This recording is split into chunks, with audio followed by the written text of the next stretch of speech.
అందించబడాలి.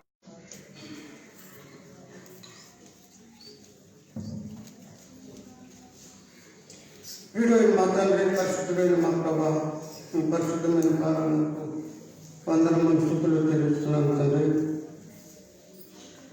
మమ్మల్ని ఇంతవరకు కాపాడి ఈ 2020వ సంవత్సరపు చివరి దినాలకు వచ్చాను ప్రభా. నిలబడినాము మా యొక్క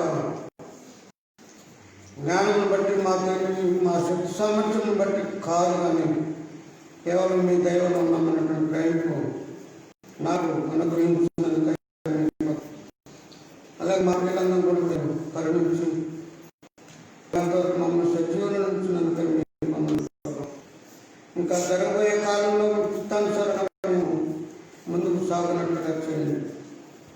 అయ్యప్పుడు మా ప్రభావ పరమాత్మ మీ సన్నిధిలో ప్రార్థన చేసుకుంటున్నాను. నేను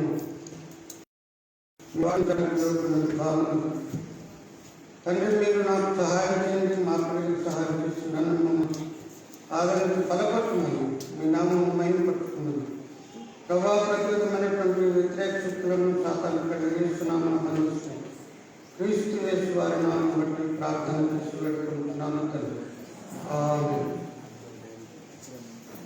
మీరు ఇప్పటి వరకు గత వారం కానీ క్రిస్మస్ దినాన్ని కానీ ఈ వర్తమానాన్ని విని ఉన్నారని నాకు తెలుసు. సాధ్యంగా అది మాత్రమే కాకుండా అనేక సంవత్సరాలు మనం జరుపుకుంటున్నాము.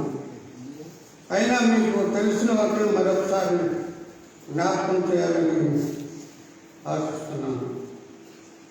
మనం చదువుకున్నటువంటి మొదటి భాగంలో ముఖ్యంగా యేసు గురించి వస్తుంది. యేసుకు ఎలాంటి వ్యక్తిత్వం కలిగినటువంటి మనిషి అని చాలా సంవత్సరాల నుండి మనం వాక్యం ఉంటున్నాము, ముందుకు సాగుతున్నాం. మరి మన జీవితంలో కొన్నైనా బైబిల్లో మాటలు నెరవేర్పు చూడాలి అనేటువంటి ఆలోచన కలగాలి.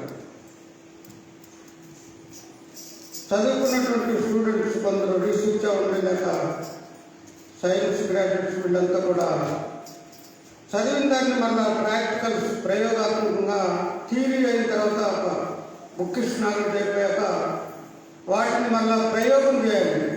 ఈ బుక్లో చెప్పిన ప్రకారం వస్తుందా లేదా రుజువు చేసుకొని అవును కరెక్ట్ అని. నేను సైన్స్ గ్రాడ్యుయేట్ కాదు, కానీ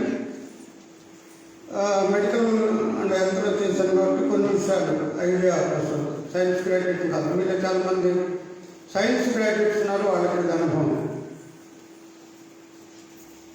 దేవుని సేవకుడికి ఇచ్చేసిన దానిని గారు కూడా మరి ఫెలోషిప్ ఆవర్తన ప్రారంభమైంది.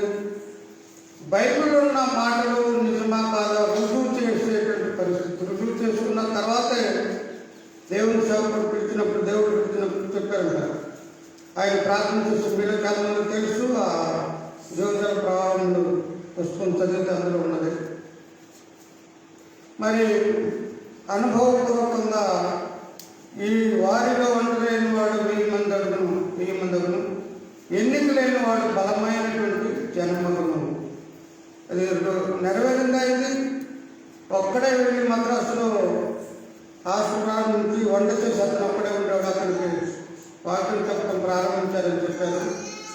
ఈరోజు ప్రపంచ వ్యాప్తంగా అనేక మంది మేలు పొందినటువంటి పరిస్థితిని మనం చూస్తున్నాము. కనుక నేను కొన్ని విషయాలు మార్పు పొందిన తర్వాత మరి సేవకులైనటువంటి దానిలే గారి వాక్యం నెరవేర్పు చూడండి ప్రభా, నేను నెరవేర్పు నా జీవితంలో కలగాలి, అది చూడాలి అని పట్టుదలగా ప్రార్థన చేసి ఆయన చూశారు. కాబట్టి అలాంటి సహవాసంలో ఏదో నమ్మకాత క్రైస్తవునిగా చిన్నప్పటి నుండి కొంత భక్తి కలిగినప్పటికీ, మీకు ఇంతకుముందు కూడా చెప్పాను, హాస్టల్ ఉన్నప్పుడు మత్తయి సువార్త పుస్తకాలు ఉండేవి, పెద్ద బైబిల్ లేదు. ఉదయాన్నే లేచి మా ట్రంక్ పెట్టి దగ్గర కూర్చొని అధ్యాయం చదువుకొని కొంచెంసేపు ప్రార్థన చేసుకొని ఒక 2 నిమిషాలు తెలిసింది. ఆ తర్వాత మళ్ళీ హాస్పిటల్ అందరికి అసెంబ్లీ కండక్ట్ చేసేదాన్ని. అంటే వాళ్ళు నిర్వహించే అసెంబ్లీలో ఏవో చెప్తారో తర్వాత జనరల్గా జాతీయ గీతం పడతారు. వాటి ముందే నేను నా దేవుని ప్రార్థన చేసుకోవాలని ఉండేది. అలా చేసేవాడిని. మరి ఆ ఉన్న భక్తికి తోడు ఫెలోషిప్లోకి ప్రవేశించడం ద్వారా నా జీవితంలో వాక్యంలో ఉన్నవి నెరవేర్పు నేను చూడాలి అని ప్రయోగాత్మకంగా అనేకసార్లు కొన్ని ఇబ్బందులు కష్టాలు వచ్చినప్పుడు కూడా అది వాక్యానుసారంగా నెరవేర్పు చూడాలి, నేను చూడాలి, లేకపోతే ఈ భక్తిగా నీ జీవితం కూడా వద్దనేటువంటి సందర్భం ఉండేది. నాకు వాక్య నెరవేర్పు బైబిల్ ఏముందో అది దేవుడు చేసి చూపిస్తాడు అని చెప్పినటువంటి దేవుని సేవకుల యొక్క అనుభవము నేను కూడా పొందాలి. కాబట్టి ఇప్పుడు సందర్భాన్ని బట్టి ఈ మాట చెప్పవలసి వస్తుంది. చాలాసార్లు మా బంధువులు కానీ కొంతమంది బయట వాళ్ళు కానీ ఫెలోషిప్ అంటే ఏదో ఒక ఫెలోషిప్లో ఏముండలే అట్లేదు. ఫెలోషిప్ అంటే ఒక సహవాసం, అంటే అనేక మంది కలయిక. అంతేగాని అదే బ్రాండ్ నేమ్ కానీ లేకపోతే మార్కెట్లో కాదు కదా. ఆయన ఏం చెప్పారు, ప్రీచర్స్ దానిలే గారు, బైబిల్లో ఉన్నటువంటి మాట నెరవేర్పు చూడాలి. నీ జీవితంలో నెరవేర్పు కావాలంటే నీ బ్రతుకును మార్చుకోగలిగితే నీలో ఉన్న దేవునికి ఇష్టమైనటువంటి వాటన్నింటినంటే మనం జనరల్గా పాపాలు అంటాం, మన పాపాలు ఒప్పుకుంటారు. వాటన్నింటి ఒప్పుకొని విడిచిపెడితే ఈ వాక్యం నెరవేర్పు చూస్తాం. ఎందుకంటే నేను అనుభవించాను కాబట్టి, నేను కాదు కానీ లేదు, నేను ఈ వాక్యం రుజువు చేశాను కాబట్టి అది మీరు కూడా రుజువు చేసుకోండి అని చెప్పిన సందర్భం. ఫెలోషిప్ అంటే ఏదంటే అదే పెద్ద మనం కొంతమంది మీకు ఫెలోషిప్ నుంచి వేరే చోట వెళ్తారు. మా బంధువులను ఫెలోషిప్లో మన మీద ఎస్టాబ్లిష్ చేసి మన పెద్ద డైరెక్టర్ ఉన్నారు, లేకపోతే పెద్ద ఉంటే నువ్వు బాగుపడతా, లేకపోతే ఎందుకు వస్తున్నాం. దేవుని సేవకులు ఆనందరావు గారు బాగుపడ్డారు. ఫెలోషిప్ పెట్టిన తర్వాత ఇక్కడ మాత్రమే కాకుండా అనేక ప్రాంతాలు రాయలసీమ వెళ్ళారని చెప్తారు ఆయన. అప్పుడు ఉదాహరణ చెప్పేవారు. ఇలాగా ఉత్తరాంధ్ర వెళ్ళారు, అనేక స్థలాలకు వెళ్ళి దేవుని వాక్యం ఆయనకున్న అనుభవాన్ని చెప్పారు. కాబట్టి ఫెలోషిప్ ఏం చేస్తుంది, వ్యక్తుల సముదాయం ఫెలోషిప్ అంటే. ఫెలోషిప్ మీన్స్ సహవాసం. అనేక మంది చేరి ఏమి మేలు కావాలో వారి జీవితంలో ఎలాంటి పరిస్థితులు మార్పు చెందాలని ఆశించారు, దాని విషయమై ప్రార్థన చేస్తున్నారు. ప్రార్థన చేస్తే కొందరికి దేవుడు అనుభవాన్ని నేర్పాడు, కొందరికి ఇంకా రాలేకపోతున్నారు. కారణం ఏంటంటే దీని యొక్క కాన్సెప్ట్, దీని యొక్క ఉద్దేశము, దేవుని దగ్గరికి మనం ఎందుకు వస్తామో అది రైట్ వేలో కరెక్ట్గా చేయకపోవడం వల్లనే మనకు అనుభవం రాలేదు, జయం రాలేదు నా అభిప్రాయం. ఎన్నో సంవత్సరానికి వాక్యం నేర్చుకున్నా కూడా ఇంకా కొన్ని పరిస్థితులు ఇంకా నేర్చుకోవాల్సినే ఉన్నాయి ఎన్ని సంవత్సరాలు కూడా. అందుకని అనేక అనుభవాలు మనం జయించిన తర్వాత అప్పుడు మనం చెప్పడానికి సాహసించాలనిపించేది. సరే, దానికి ప్రిన్సిపాల్ గారు అంటారయ్యా, నువ్వు చిన్నప్పటి నుంచి నాకు తెలుసు, ఆయన దగ్గరే నేను బోధించడానికి వెళ్ళనండి, లేదంటే పని చేస్తాను, నాకు తెలిసి పని చేయాలి, మరి నేను అప్పటినే బోధించలేను కదా, మీరు ఇంకా ఎవరొచ్చిన పైకి చేయాలి కదా అని చెప్పేవారు.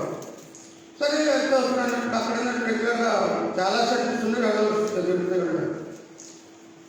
కనుక దేవుని సేవకులైనటువంటి దానియేలు గారు, జో గారు, మన ఇక్కడ మనకి ఆనందరావు గారు, దేవుని వాక్యం ఇదంతా ఇండివిజువల్, ఎవరికేమి బలవంతంగా లేదు, లేకపోతే ఎవరు వలన అంటే కొన్నిసార్లు నా మనసులో ఉండే ఆలోచనలు అలాగా పెరుగుతున్నాయని చెప్తుంది. ఎవరెవరికేమీ లేదు, నేను మేలుకుంటాను, నువ్వు కావాలంటే మేలుకోను, లేకపోతే వెళ్ళిపోను, బలవంతం మేము డైరెక్ట్గా వెళ్ళేసుకున్నాం, లేకపోతే మూసేసుకోవాలి కదా.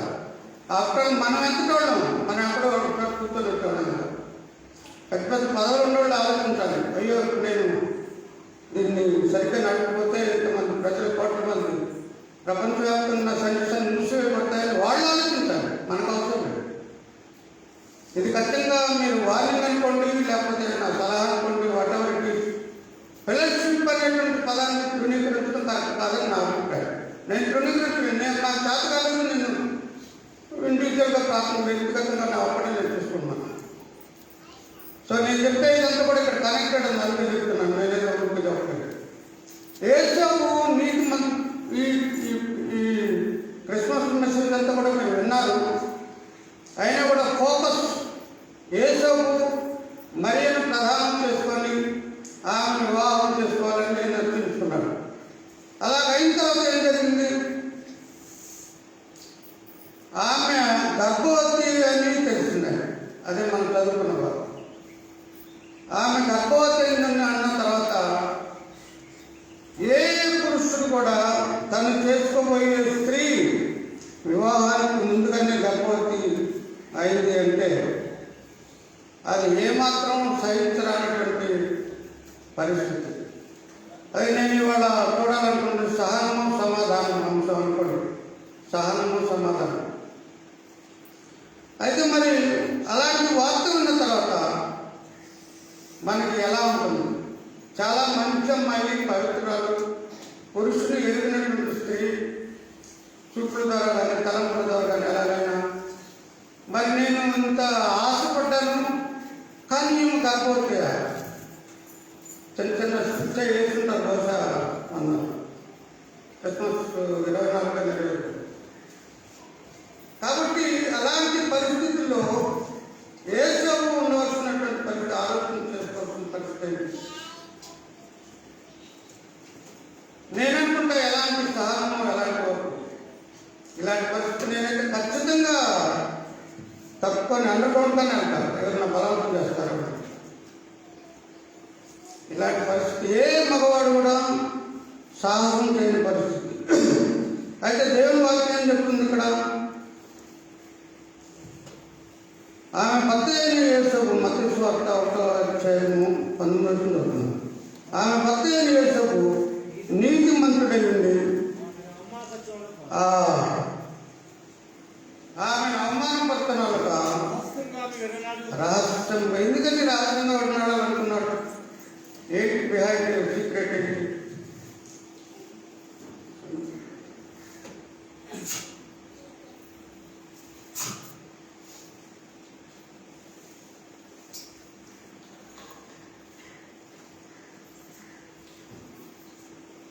సహజంగా మన ఇండియాలో ఉన్న సిస్టమ్, మానవ స్వభావం ఏంటంటే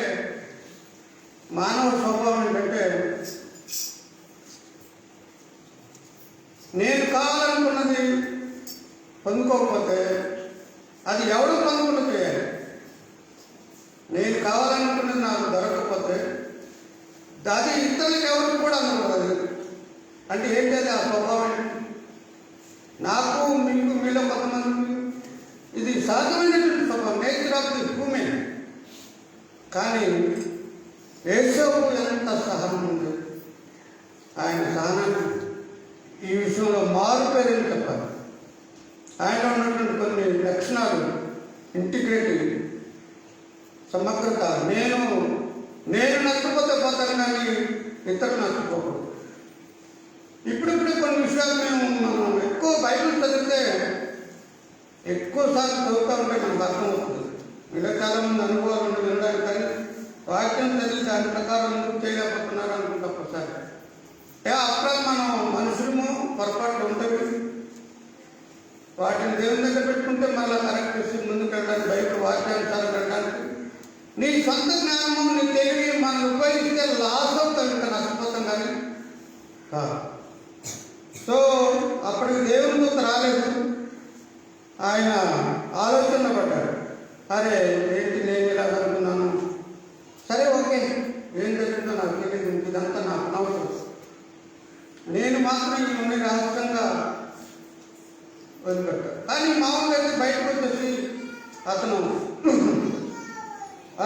పరిచయస్తుడికి తోచినాడు, లేకపోతే ఎంత అంటే ఇలాంటి వ్యక్తి కాబట్టి కసి సాధించుకోవాలని ఇంకా ఎంత చేయాలని అనుకున్నటువంటి పరిస్థితి ఉంటుంది. సహజంగా బాగా బ్యాడ్గా, వ్యతిరేకంగా చెడ్డ సమాచారం వెంటనే స్ప్రెడ్ చేయడానికి అందరికీ, దేశం అంతా చెప్పేటువంటి పరిస్థితి. ఎంత అవకాశం ఉంటే అక్కడ ఈ మనిషి అలాంటి ఇవన్నీ చెప్పడానికి.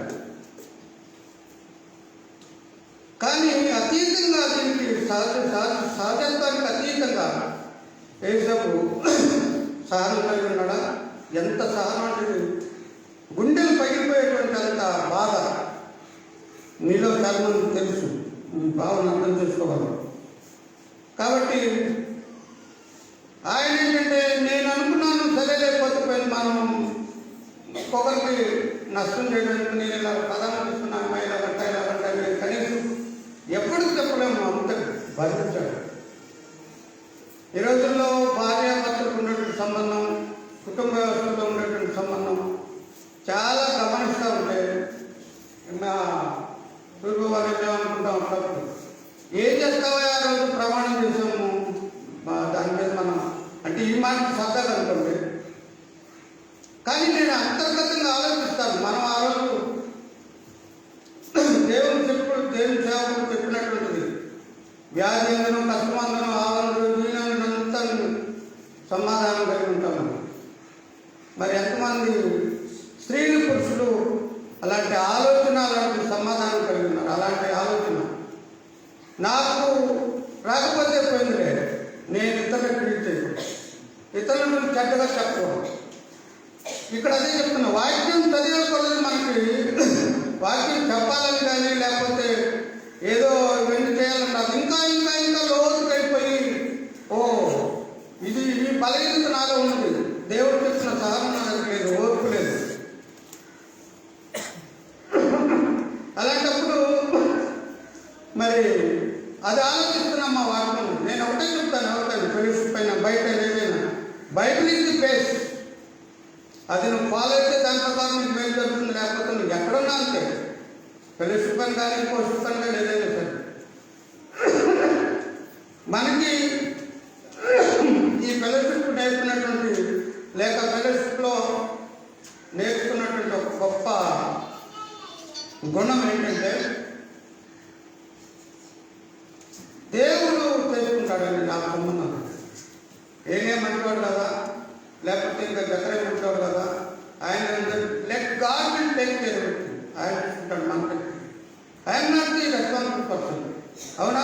మనం ఇలా ఈ మార్గం అని చెప్తే వింటాడా? వినడు. తనకి దేవుని ఆత్మ దర్శించి ఒప్పుకొని విడిచిపెడితే తప్ప అయితే నోబడి లేదు. ఒకవేళ మనం స్టడీ చేస్తూ ఉంటాం, రీసెర్చ్ చేస్తాం, పిల్లలు మేము చెప్పిన దానికి భిన్నంగా వస్తారు. అంటే ఒక్కోసారి వాళ్ళకి సైకాలజీ ఎప్పుడప్పుడు సైకాలజిస్ట్ రాసిన మార్కులు చూస్తే వాళ్ళ కోపము బాధ మనం కొడతాంటే రాకదన్న, కానీ ఏం చేయలేదు, అంత నేర్పిస్తాం.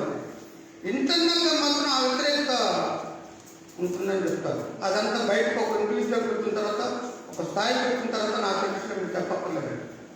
అంటే లోపల ఉన్న పిల్లలు కూడా ఎవరికి వాళ్ళు బయట ఉన్న వాక్యం ప్రకారం నా జీవితంలో లేదు, నాకు సంబంధం లేదు. మీకు ఇంతకుముందు చెప్పాను కదా, ఆయన మా ఆఫీస్కి వచ్చినప్పుడు డబ్బులు ఇవ్వడానికి ఇప్పుడు నీ ఫార్మాట్ అది ఏ ఫార్మాట్ అంటే కొంచెం కాన్వర్సేషన్ నాకు అర్థం నడిపాను. వాడు తీసుకున్నారు అందరూ అంటే నేను చేయలేవా, నాకు అర్థం లేదే, నేను ప్రార్థన నేను కూడా వెళ్తాను, వాళ్ళు కూడా వెళ్తారు. ఏమో వాళ్ళ అవకాశం నాకు నేనైతే తీసుకో, నేనైతే నాకు అవసరం లేదండి. లేట్ ఇంకొక ఆవిడ అడిగింది నన్ను, నా దగ్గర ఉన్నటువంటి ఎంత తీసుకుంటారు మీరు, ఆమె ఎంత తీసుకో ఆమె తీసుకుంటానండి. నాకు మరి విచిత్రం లేదు, నాకు అవసరం లేదండి. వాడు తీసుకునే లంచంలో నాకు పార్టీషన్ ఉంటే నువ్వు ఎంత తీసుకున్నావు, నాకు ఎంత ఇచ్చావు, మీలో నాకు ఇచ్చాను అడుగుతా. నాకు అవసరం లేదు కదా. నాకు అవసరం లేని విషయము నా బుర్రలో స్టోర్ చేసుకోవడం నాకు ఇష్టం. ఎందుకంటే నేను ఇంకా స్టోర్ చేసుకోవాల్సింది, గుర్తుపెట్టుకోవాల్సింది, నడవాల్సింది చాలా ఉంది. ఇది చెత్త నాకు అవసరం లేదు, నేను పట్టుకోను. అలా ఏసోపు మరి అవతల అవునా మీకు తీసుకుంటుంది ఎలా చేస్తాను నేను చెప్పడానికి. నేను ఏసోపులాంటి గుణం ఉందని చెప్పడం లేదు. ఫర్ ఎగ్జాంపుల్ కొడతాను, మనలో ఎవరైనా ఎవరికి ఏం జరిగిందో ఎవరికి ఎలా జరిగిందో నాకు తెలియదు. నేను మాత్రం ఈ వాక్యానుసారంగా తప్పుగా ఉన్నాను. కాబట్టి ఈ తప్పులు సరిచేసుకునే వరకు నేను దేవుని దగ్గర మౌనంలో వస్తుంది, మనుషులు కనపడకుండా దాగిన వస్తుంది. సహనము యేసులో ఉన్న సహనాన్ని మనం గమనిస్తున్నాం. తర్వాత మనం లోకస్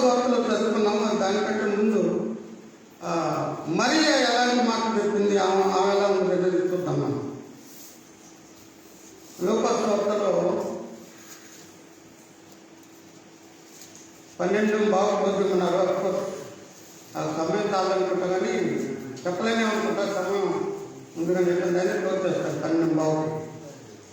చూడండి 14 వచ్చిన ఎంత 14 వచ్చిన 1:14. అతడు ప్రభు దృష్టికి గొప్పవాడై 1:14. అతడు ప్రభు దృష్టికి గొప్పవాడై అందుకు మరి 1:14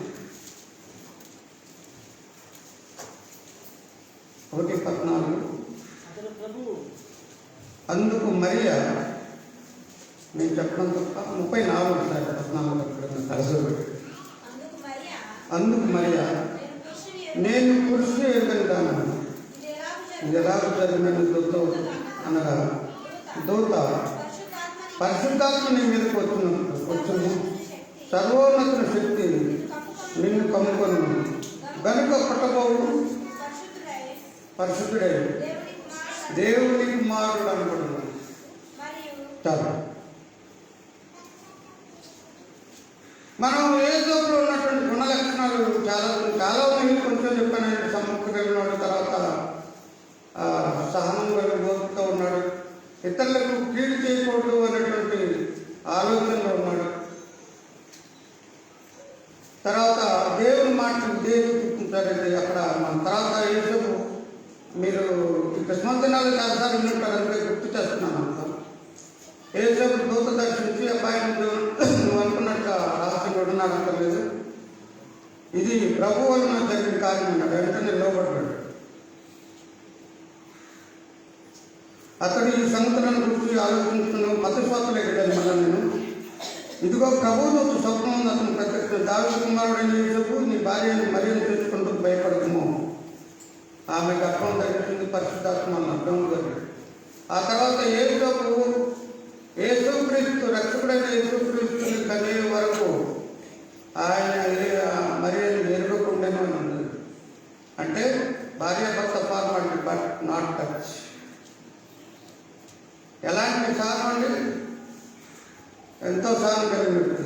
తర్వాత దావీదు వంశం నుంచి వచ్చినటువంటి వ్యక్తి. అవన్నీ సహజంగానే మనం దావీదు గురించి గతంలో తెచ్చుకున్నాం. ఎంతో ఆయన ఒకే ఒకసారి తప్పు చేశాడు కానీ ఆ తర్వాత జీవితం అంతా కూడా దేవునికి ఆ వంశంలో వచ్చినటువంటి యేసుకు సహనం కలిగి ఉన్నాడు, ప్రేమించాడు, దేవుని మాట విధేయుడయ్యాడు. మరీ వచ్చేసరికి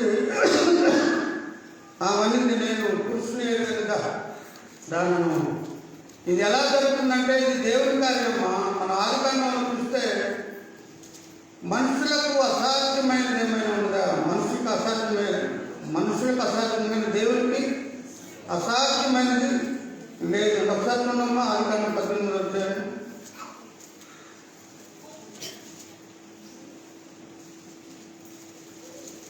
18 14 యెహోవాకు అసాధ్యమైనది ఏంటది? దాని అంశం యెహోవాకు అసాధ్యమైనది దేవుడు చెప్పినటువంటి మాట నిరర్థకం కాదు. 99 సంవత్సరాలకు 100 సంవత్సరాలకు ఉత్సాహం ఇస్తానంటే ఆమె లోపల నుండి ఏంది అంత చెప్తున్నా నవ్విందన్న చాలా నవ్వునేలా యెహోవాకు అసాధ్యమైనది ఏమైనా ఉన్నదన్నాడు. కాబట్టి మరియను కూడా దర్శించింది దూత. ఏం చెప్పింది?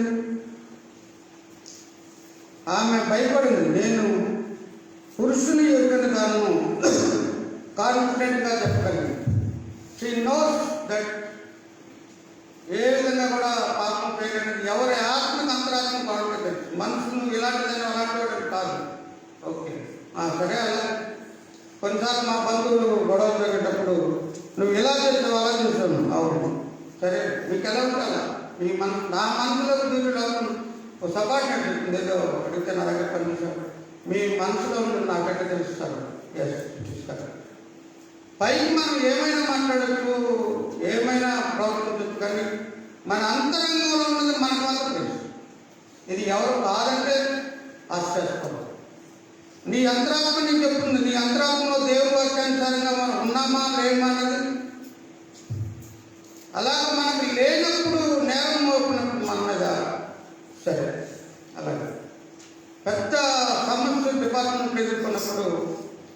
అందరూ వచ్చి ఇలాగలాగని చెప్తారు. నేనైతే కాదు.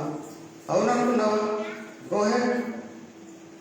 నేను ఈ కార్యాన్ని నేను కాదు అన్న విషయాన్ని నేను చూడకపోతే మీరు తర్వాత తెలుసుకుంటారు. లేకపోతే నేను ఇప్పటివరకు చేసిన భక్తి వ్యర్థం. దేవుని వాక్యాన్ని రుజువుకోవాలి. ఆ తర్వాత తెలుసుకున్నాను. మన అంతరంగం మాత్రం చెప్పి తప్పు చేసామని లేదు. ఎవరితో అనక్కలేదు, గొడవ చేయక్కర్లేదు, మాట్లాడక్కర్లేదు. మన అంతరంగం ప్రకారం మనం నడిపి దేవుని దగ్గర ఉంటే దేవుడు చెప్తాడు. అదే మరి దేశపుట్టి చౌకపుట్టి మేలు ఇక్కడేమో నేను కూర్చున్నట్టు నాకు ఎలా జరుగుతుంది? ఇప్పుడు మగవాడు పురుషుడు మనం ఏం చేస్తామంటే ప్రచారం చేస్తాం అనుకున్నాం అనుకుంటారు. నాకు కానీ మరొకటి తగ్గడానికి లేదు. లేకపోతే నేను అనుకున్న తగ్గడానికి మొత్తం చెప్పారు. వాడి సంగతి తేవాలి. ఇది మన స్వభావం.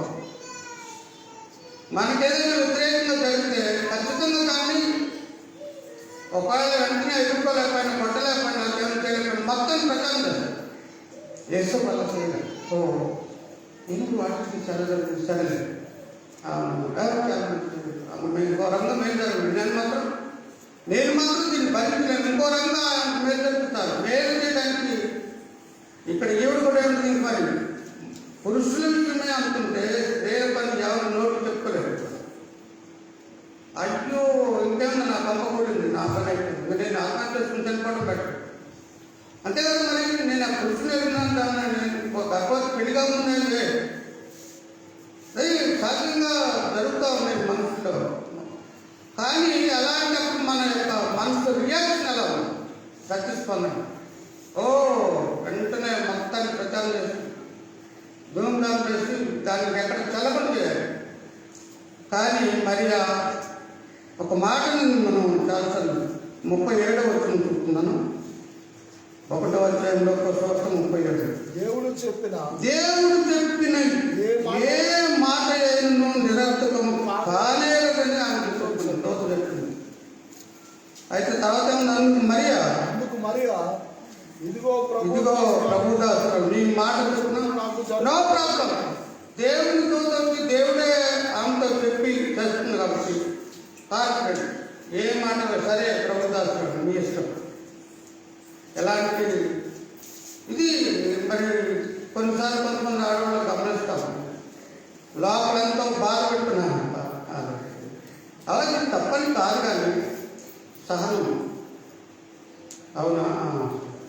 సరేనండి. కొన్నిసార్లు అనుకుంటే మేము డిపార్ట్మెంట్లో పనిచేసినప్పుడు పబ్లిక్ తర్వాత సబార్డినేట్స్ వాళ్ళన్నీ స్టడీ చేస్తాం. ఏం చేస్తాం, వీళ్ళు మాటలు ఎలా ఉన్నారు, పని ఎలా చేస్తున్నారు, వీళ్ళ యాటిట్యూడ్ ఎందుకు గమనిస్తూ ఉంటాం. అవును కదా సరే. ఎంత గుంభనంగా లోపల పెట్టుకొని ఈ మరి అదే చేస్తుంది. ప్రభుదాసురాలను నువ్వు దేవుడు చెప్తున్నాడు కాదు.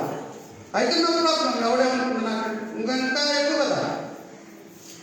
స్త్రీ సహనం చాలా గొప్పదే. స్త్రీ సహనం చాలా గొప్పదే. మరి బట్టి చూస్తే మరి ఆమె ఉన్నటువంటి గొప్పతనాన్ని ఏమనుకోవాలని ఆలోచించాలా. సహనము, సమాధానము. ఈ మధ్యాహ్న కాలంలో నేను మీకు మనవి చేసేది ఏంటంటే, భార్య భర్త అయినా తల్లిదండ్రులు పిల్లలైనా దేవుడు వాక్యం చదువుతున్నారా, ప్రార్థన వస్తున్నారా, బయట నుంచి పేజ్ నో బడి కన్సర్న్ టు దిస్. ఎవరితో ఏం సంబంధం లేదు.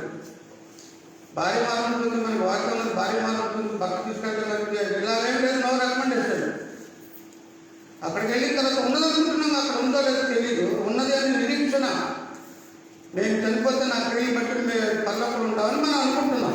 ఉందో లేదో మనకు తెలియదు. ఉందా అంటే నమ్మన్నాడుగా మరి ఉందని. అందుకే మనం అక్కడికి వస్తున్నాం చర్చికి. లేకపోతే వేరే పని చేసుకుంటే డబ్బులు వస్తుంది మనకు. ఎవరితో ఏం సంబంధం లేదండి. వాక్యం ఓవడం పట్టింది బేస్ అంటే ఎవరు ప్రజలు ఎవరేమనుకున్నా నాకు సంబంధం లేదు.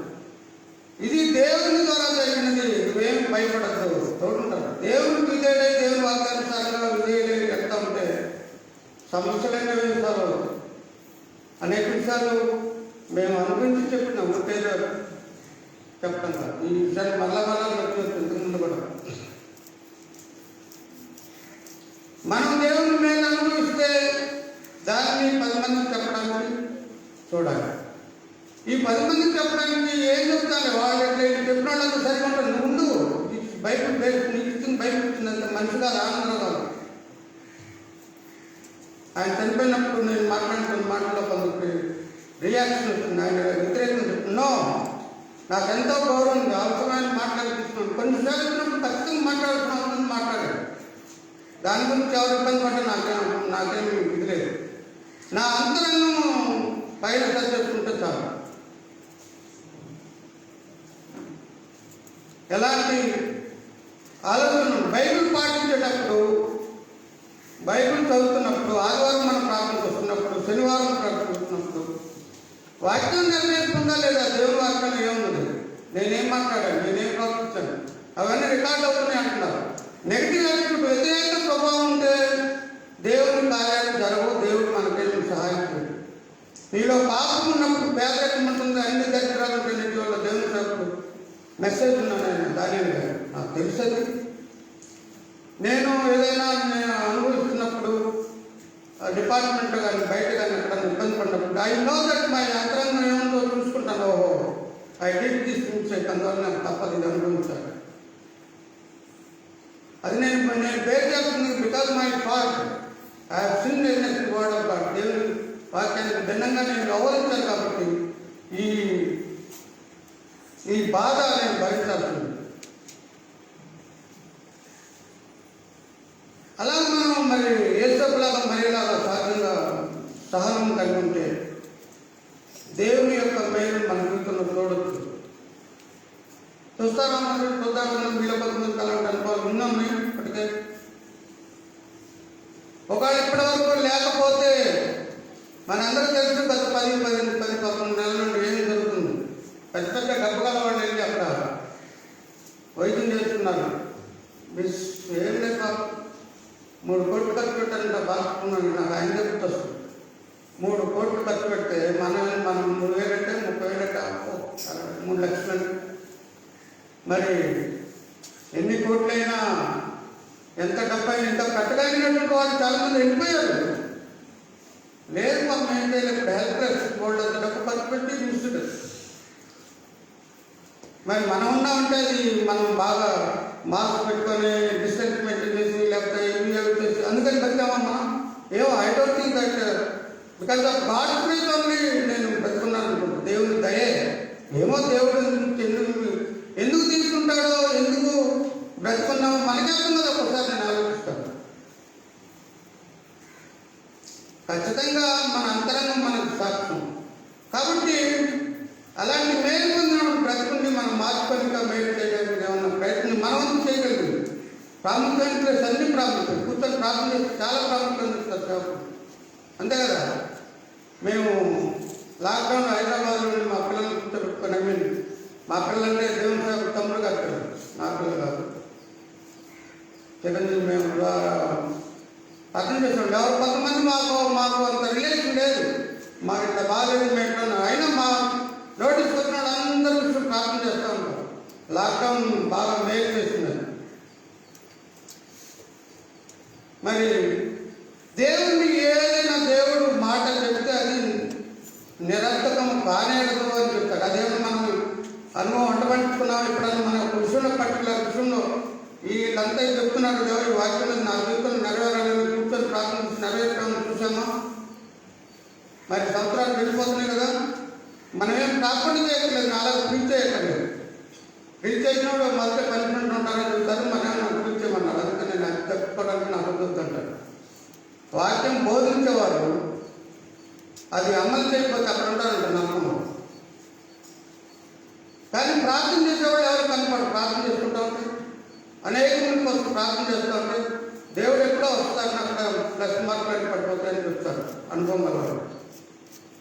మాకు కూడా కొంచెం అనుభవం ఉంది అనుకోండి, కొంచెం అనుభవం ఉంది, ముందుకు వెళ్తున్నాం. మరియా యేసేపుల యొక్క సహనాన్ని మనం పరిశీలన చేస్తే ఎంత గొప్ప సహనం, ఎంత గొప్ప ఓర్పు, ఎంత రిలేషన్. మరి ఎంతమంది ఏమమ్మా సిక్కులేదని లేకపోతే ఏం మాట్లాడినారు. ఒక మాటలో నోరు తెలిస్తే ఇంకెళ్ళిపోతే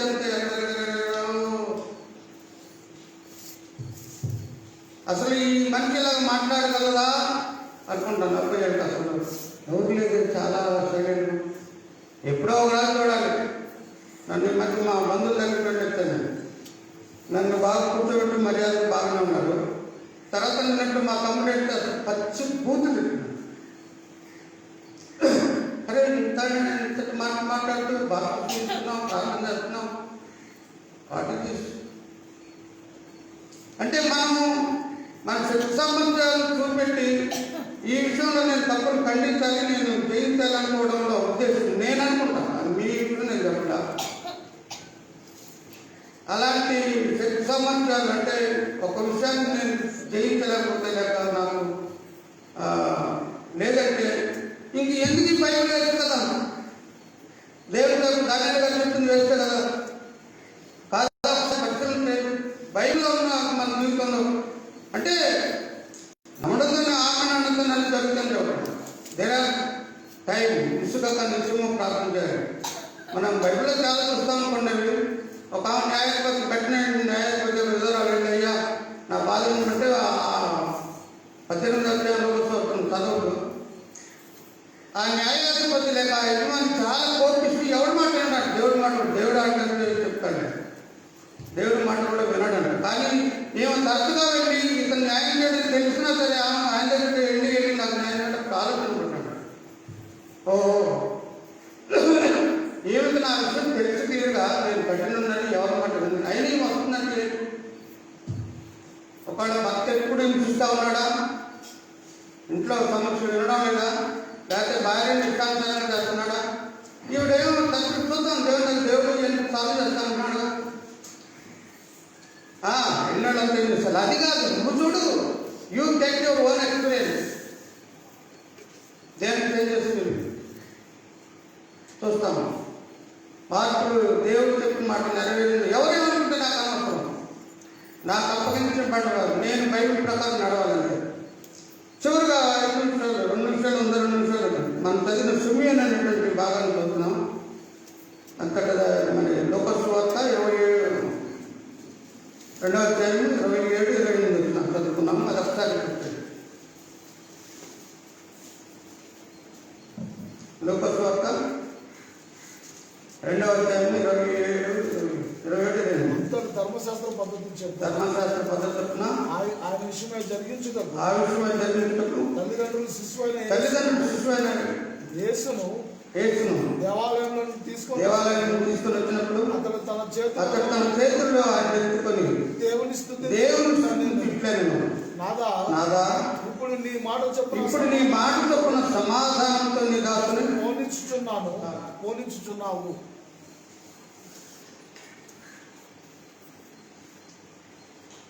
మీలో చాలా మంది తరచుగా విన్నామని చెప్పాము. సుమియోన్ అనేటువంటి వ్యక్తి, ఆయన యేసు ప్రభు వస్తాడు రక్షకొస్తాడని చూస్తూ ఉన్నాడు. ఎంతకాలం ఎదురు చూస్తూ ఉన్నారు. అల్పమంది చాలా మంది మెసేజ్ వస్తాడు, ఆయన మా భార్యలను తొలగిస్తాడని చూస్తూ ఉన్నారు.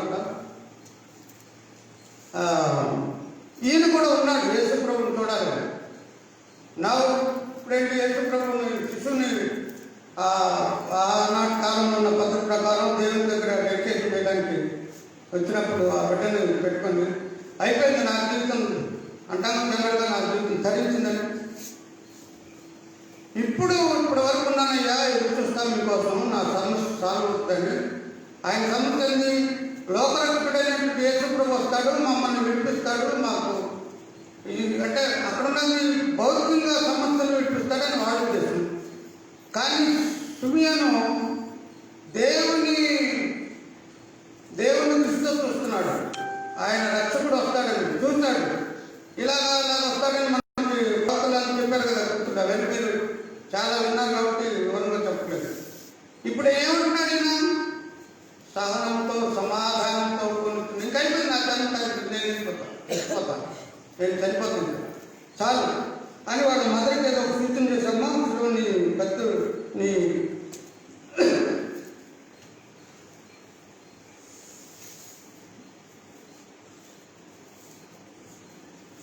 35 మరియు నీ హృదయంలో ఒక ఖడ్గము చూసుకొని పోవునని ఆయన కలిగిన మదతో చెప్పేసి ఆయన జీవితాన్ని ముగించుకున్నాడు, వెళ్ళిపోయాడు. సో మనం 3 అంశాలు చూసుకున్నామండి. సహనము, 2 అంశాలు సహనము. యేసు ఎలా సహనం ఉన్నాడు, భరించరానటువంటి వార్త వినబడినప్పుడు. మరియా భరించింది, బాబోయ్ నేను డోంట్ వరీ, ఇది దేవుడు చేసే కార్యం. లోకరక్షకుడు రావాలంటే అంటే బిగినింగ్ నుండి మొదటి నుండి కూడా ప్రారంభం నుంచి కూడా చాలా భక్తి పర్రాలు, నెమ్మది పర్రాలు. ఒక్కసారి విడిచిపడింది ఇలా జరుగుతుందంటే లేదు లేదు డోంట్ వరీ, భయపడక్కర్లేదు, దేవుని కార్యం, దేవుడు నిన్ను ఉపయోగించుకుంటాడు, ఆయన లోకరక్షణ రావడానికి. చివరిలో ఏం చెప్తున్నాడు, యేసు ప్రభువును చూసిన తర్వాత ఆయన కాలం తల్లి తరించింది, నేను సమాధానంతో వెళ్తున్నాను నాదా, ఇప్పుడు నీ మాట చొప్పున మాట ప్రకారం జరిగింది. యేసుకి ఏ మాట నిరతం కాలని మరీ చెప్పింది. ఈయన నీ మాట చొప్పున ఇక్కడ నేను సలహా తీసుకుంటున్నాను. మరి 2020 సంవత్సరం చాలా భయంకరంగా జరిగింది. క్రిస్మస్ దినాల్లో మీరు చాలా వార్తలు విన్నారు. మరి ఇప్పుడు మనం సమాధానంతో రాబోయే సంవత్సరాన్ని ఆహ్వానిస్తున్నామా? సమాధానం మన హృదయంలో నిలిచి ఉన్నదా? ఒకవేళ ఇప్పటి వరకు అలాంటి అనుభవం లేకపోతే ఖచ్చితంగా అనుభవాన్ని కలిగి ఉండాలి. మనం రైతులైతే లేక ఆ మాట లేక ఏదో డబ్బు కట్టడం వస్తూనే లేదు. నేను రేపు నరకానికి పోయిన బైబిల్ ఉన్న మాట చెప్తున్నాను. Bible is the base. నా మాట కాదు, దేవుడు చెప్పిన మాట ఏదైనా నరకం కాలేదు. సహనాన్ని మనం గమనించాం మరియలోను యేసులోను. అందుకే సమాధానం ఇవన్నీ ఆయన యేసుని మరియను కూడా గమనించాడు. సిమియోను భక్తిపరుడండి, లోకరక్షకుడు ఇచ్చాడు. నీ కట్కమ్మ చూసుకుంటే రేపు సిలువ వేస్తారు కొడుకుని. తల్లి ఎందుకన్నా సిలువ వేస్తే చూస్తాము కదా, కట్కమ్మ చూసుకుపోయింది. కష్టాలు ఉన్నాయి, కొన్ని శ్రమలు. మరి మరియా యేసు ఈజీగా అయిపోయిందా? బిడ్డను కనే వరకు ఏదో ఆమెను ఎదుర్కొండేను అంటే మీకు అర్థం అవుతుంది. కాబట్టి మధ్యాహ్న కాలంలో మనం ఆలోచన చేసి ఈ సంవత్సరం ముగించబడుతుంది. ఇప్పటికీ కూడా మన సొంత ఆలోచనతోనే సొంత జ్ఞానంతో సాధించుకుంటా ఉంటే మాత్రం ఖచ్చితంగా జరగదు. నేను చెప్పగలను, ఎక్స్పీరియన్స్. నేను సొంతగా ట్రై చేస్తే ఎక్కువ నష్టం జరగడం చూశాను. ఆ తర్వాత నా ఆలోచన కానీ నా మాట కానీ మార్చుకున్నాను. జరిగితే జరుగుతుంది, అక్కడ ఏం చేయలేదు. ఇప్పుడు సహనం కలిగి యేసోపు మరి మా దేవుడు మాట్లాడుతున్నారు. బైబిల్ నమ్మి మా అభ్యాసారంగా జీవిస్తే సమాధానం వస్తుందని సుమ్మి చెప్పాడు. మనకి కూడా తెలుసు, చాలా విషయాలు ప్రార్థన చేస్తాం, మన సొంత ప్రయత్నం చేస్తాం. ఏమి కావడం నా సొంత ప్రయత్నం. ఎప్పుడు నేను చెప్పిన మాట ఏంటంటే, ఈ ప్రార్థనకు వచ్చామంటే ఎక్కడ సాయం దొరకకపోతే వస్తున్నాం, బదిలేక వస్తున్నా లేదన్నట్టు ఏ నో డౌట్, సందేహం లేదు. ఎక్కడైనా మనం సహాయం చేసే పని కాదు. ఇక్కడ కూర్చోను, నేనేది కూర్చోను, నేను ఇంకేదైనా పని చేసుకుంటాను. తప్పు చేసిన ఉప్పు చేసిన ఇక్కడ కూర్చొని ఏడుకుంటే ప్రభావ నేను చచ్చిపోతున్నాను నన్ను కొంచెం చూడండి, నన్ను చూడండి. అదేగా దావీదు పలుమార్లు చెప్తాడు. శత్రువులు నన్ను వెంబడిస్తున్నారు, ప్రార్థన చేస్తున్నాను సమయం. ఈ మధ్యాహ్నం కాలం కొంచెం ఆలోచన చేయండి, తలవంతుని ప్రార్థన చేసుకుని ఆలోచన చేయండి. సహనం కలిగినట్టయితే సమాధానంతో వెళ్తాము. సిమియోను అంటాడు, పీస్ ఆఫ్ మైండ్. ఎంత చక్కగా ఆయన తెలుసుకునే ప్రార్థన వెళ్తాడు. ఎవరెవరు ఏమనుకుంటారో దేవుడు చెప్పిన మాట నెరవేర్చాలని యేసపు మరి ఎలాగా సహనం కలిగి ఉన్నారో మనం దేవుని వైపు చూసి మనం అది నేర్చుకున్నట్లయితే సమాధానంతో ముందుకు వెళ్తాం. పరిశుద్ధుడైన మా తండ్రి, ప్రేమగల మా ప్రభావ, మీ పరిశుద్ధమైన పాదము తొందరగా స్థుతులు చెల్లిస్తున్నాను. ఇంతవరకు మీరు ఇచ్చినటువంటి వర్తమానం బట్టి ఉంది ప్రభావ. అయ్యప్పను ఇంకా అనేక విషయాల్లో నేను సహనం కలిగి ఉండాలి, నేను తలదించుకొని ఉండాలి ప్రభావ. నా యొక్క మనసును, నా యొక్క గర్వపు హృదయాన్ని పైకి ఎత్తి చూపి నేను నష్టపోకున్నట్టుగా నాకు సహాయం చేయాలి ప్రభావం. ఈ యొక్క వాక్యం అందరి హృదయాల్లో పనిచేయనట్టు చేయాలి. మీ సన్నిధిస్తున్నాను, మీ నామాన్ని మహిమపరుచుకున్నాను. క్రీస్తు నామం బట్టి ప్రార్థన చేసి వేడుకుంటున్నాను.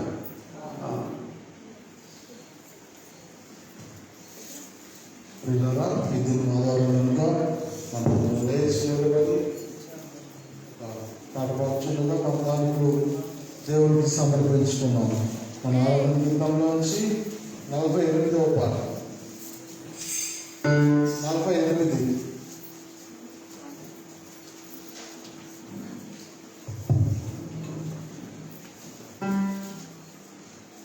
48వ పాట. నా హృదయము ఇంతగా మారెను, నా హృదయము ఇంతగా మారెను, నా హృదయము ఇంతగా మారెను, నాలో యేసు వచ్చి నాలో సంతోషమే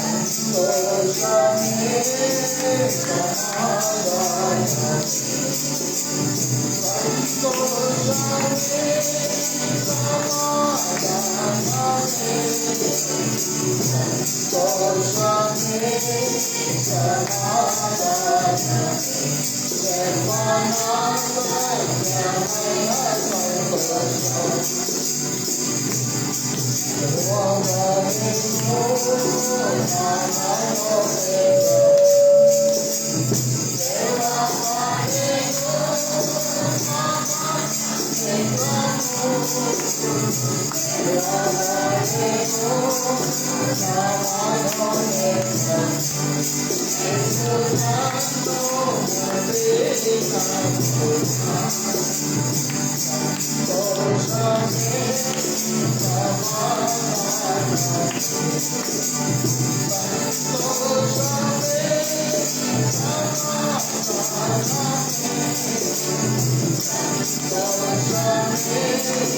సమాధానమే, సంతోషమే సమాధానమే,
సర్వనాశనమైన సంతోషం. వీళ్ళరా అట్లనే నిలబడి ఉండండి. చివరి ఆశీర్వాదం అందిస్తున్నాము. దానికంటే ముందు దేవుని సేవకులు ఏం చెప్పారంటే, ఇప్పుడు మీరు మీ యొక్క గృహాలకు వెళ్ళి మీ భోజనాలు ముగించుకొని తిరిగి స్త్రీ పురుషులైన వారందరూ 2 గంటలకు ఇదే స్థలానికి రావాల్సిన మిమ్మల్ని ప్రేమతో ఆహ్వానించుతున్నాము.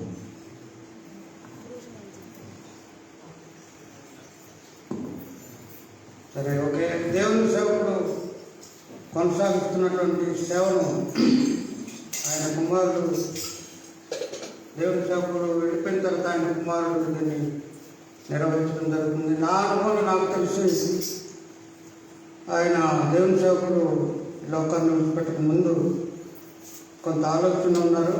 మేము కూడా పంచుకున్నాం, నాతో కూడా. ప్రభు ఆయన ఉన్నప్పుడే ఆయన కుమారుణ్ణి కొనసాగించడానికి అనుమతించారు. కాబట్టి ముఖ్యంగా ఆయన బంధువులైనటువంటి వారు, నేను సెకండ్ కేటగిరీ మనిషిని. ఫస్ట్ కేటగిరీ ఆయన తమ్ముళ్ళు, ఆయన కుమారుడు కొనసాగిస్తున్న దానిలో తమ్ముళ్ళు పిల్లలు భాగస్తులై చేయాలి. ఎందుకంటే ఇది రోకలు చేసేది కాదు. మేము అల్లుళ్ళుగా ఎప్పుడో వాళ్ళు ఆలోచించినప్పుడు వస్తాము, 4 మాటలు చెప్పమంటే చెప్తాను. నేనైతే బలవంతంగా చెప్పడమే. మీలో నుండి మీరే ఈ ప్రార్థన చేసి ఆయన ముగించబడ్డాడు విజేంద్ర గారు. ఆయన ప్లేస్ భర్తీ చేయండి. దేవుడు మీకు గొప్ప మేలు చేశాడా? ఎవరితో సంబంధం లేదు, ఎవరేమనుకున్నారు. మీకు చేసిన మేలు ప్రార్థన చేయడం ద్వారా కానీ ఏ విధంగా సహాయపడతారో చేయాలి. ఆయన బంధువుల పిల్లలు మిగిలిన వారు కూడా ఆయనతో సన్నిహిత సంబంధం ఉండే వాళ్ళు ప్రార్థన చేయాలి. మేము దూరం ఉండి అన్ని సమస్యల కోసం ప్రార్థన చేస్తున్నాం. ఇక్కడ సేవలో 1-2 సార్లు ఇబ్బంది కలిగినప్పుడు కూడా గతంలో మేము మా పిల్లల కుటుంబంగా ఇంట్లో కూర్చొని చేసాం, కానీ ఇక్కడికి భౌతికంగా రాలేదు చాలా కాలం. కాబట్టి నేను చెప్పడం ఏంటంటే హృదయపూర్వకంగా ఆయన తాలూకా వాళ్ళు బాధ్యత వహించి దాన్ని నిర్వర్తించాలి. ప్రార్థన చేస్తారు, మరి పని చేస్తారు, వాక్యం చెప్తారు. కూడా వాక్యం చెప్పాల్సిన అవసరం, ప్రేరేపణ వస్తూ దేవుని నడిపిస్తూ చెప్పాలి. మేము అప్పుడప్పుడు చెప్తాం. మేము ఇక్కడ ప్రాముఖ్యమైన ప్లేస్ కావాలని కోరుకునే వాళ్ళం కాదు కనుక. అంటే ఈ మాట చెప్తున్నట్టు ఎవరైనా కోరుకున్నారని కాదు. ఆయన తమ్ముడి పిల్లలు బాధ్యత వహించండి. మేము మిమ్మల్ని ప్రార్థన చేస్తాం, ప్రార్థన చేస్తున్నాం. పరిశుద్ధమైన తండ్రి, ప్రేమ మా ప్రభా, ఈ చివరి ఆదివారం 2020 సంవత్సరంలో తండ్రి ఇంతవరకు మమ్మల్ని క్షేమంగా ఉంచారు. ఈ దినము మీరు ఇచ్చినటువంటి వర్తమానం బట్టి మీకు వందనం. యేసు మరి ఇలాగా దేవుని మాట, మీ మాట నెరవేర్పు జరగడానికి ఎంత సహించారో. 9 మాసములు పెట్టాను. మాకు రక్షకుడైన క్రీస్తు ప్రభు ఈ లోకానికి రావడానికి వాళ్ళు ఎంచుకొని ఆ బాధ్యత వాళ్ళు సాలంతో భరించారు. ఆ తర్వాత సుమ్మియాన్ని కూడా మేము జ్ఞాపకం చేసుకున్నాము. మిమ్మల్ని చూసి నా రక్షకుడిని నేను చూశాను, ఇప్పుడు నేను సమాధానంగా వెళ్ళిపోతానని చెప్పి వెళ్ళారు. అలాంటి మా సహనం కలిగి ఉండడానికి, అలాగే సమాధానంతో మేము కొనసాగడానికి మాకు సహాయం చేయమని వేడుకుంటున్నాం. కాంగ్రెస్ ప్రతి ఒక్కరిని మీరు ఈ సాయంకాలం జరగబోయే కూటమి కూడా మీరు గొప్ప జయంగా జరిగించమని, అయోగ్యుడైన నా ప్రార్థన కృష్ణుడి కృప చూపమని క్రీస్తు యేసు వారి నామం బట్టి ప్రార్థన చేసి వేడుకుంటున్నాను తండ్రి. ఆమేన్. మన తండ్రి అయిన దేవుని కుమారుని యొక్క కృప పరిశుద్ధాత్మ యొక్క నిత్యాన్ని మనకు తోడేసి కాపాడి బలపరుస్తున్నదా. అందరికీ ఉన్నాను.